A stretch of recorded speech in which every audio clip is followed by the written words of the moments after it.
Welcome to Selection Sathi. Today we learn Linux terminal basics, the file system hierarchy, navigation commands, and essential file management. Every developer and system administrator needs to be comfortable with the Linux terminal. Let's get started. First concept, the Linux file system hierarchy. Everything in Linux starts from the root directory, represented by a single /. Home contains user home directories.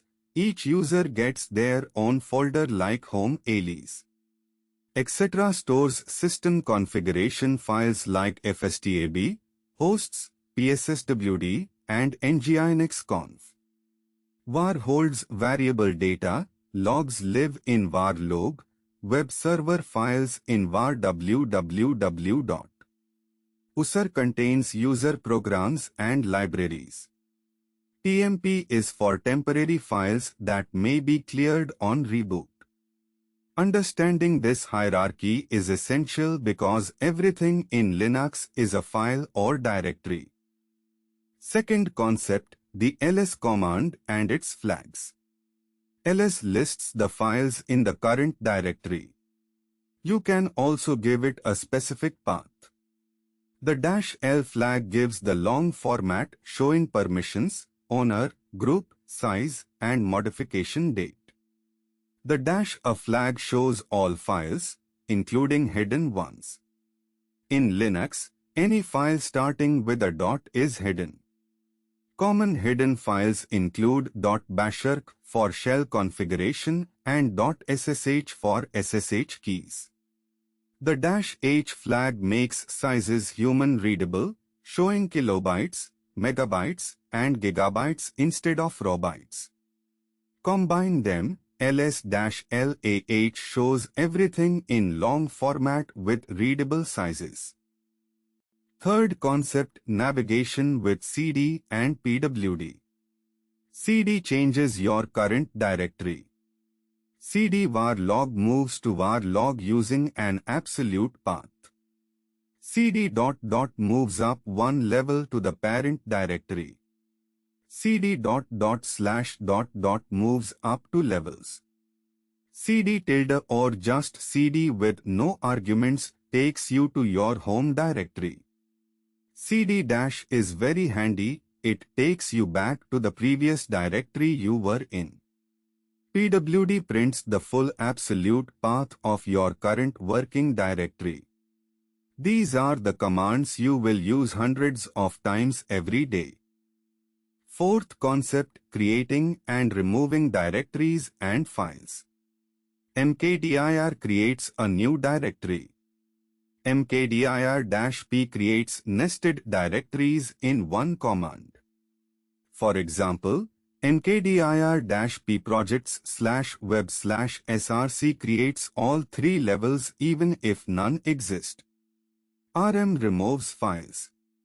rm-r removes directories recursively, including all contents.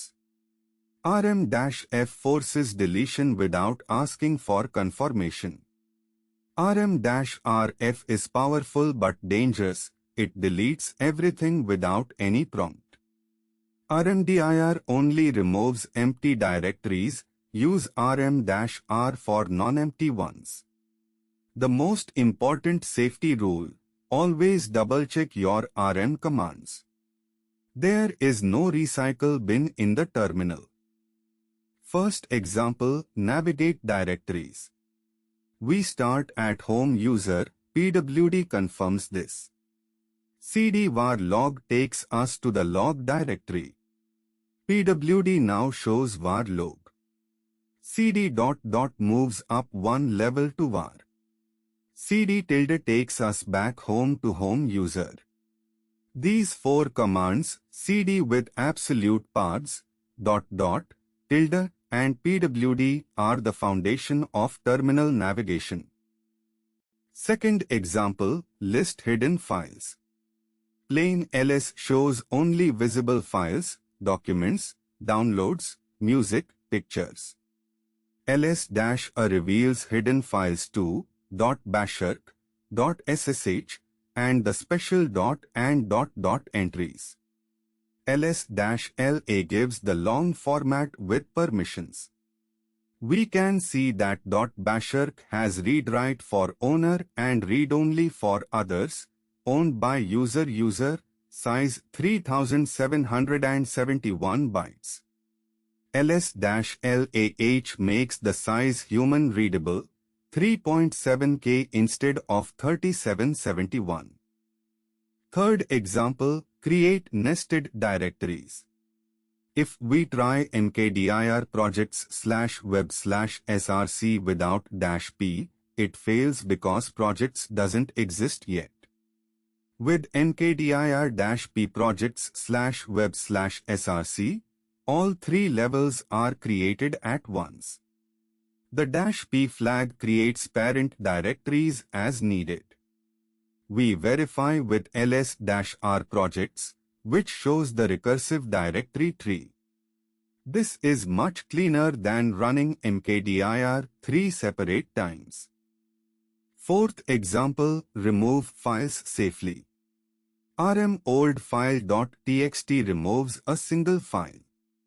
rm-i*.log asks you for confirmation before deleting each log file. The -i flag is your safety net.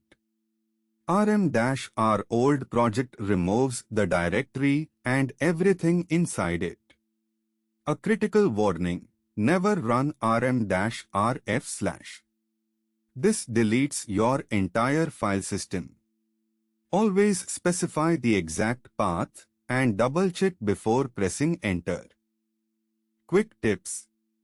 Tip 1. Use the tab key for auto-completion. It saves typing and prevents typos in paths and file names. Tip 2. cd-toggles between your current and previous directory, great for switching quickly. Tip 3. Always double-check rm commands. There is no recycle bin in the Linux terminal. What you delete is gone. Tip 4. ls-la shows hidden files and permissions. Hidden files start with a dot and are usually config files. For more concept videos like this, download the Selection Sathi app. Like and subscribe. Thank you.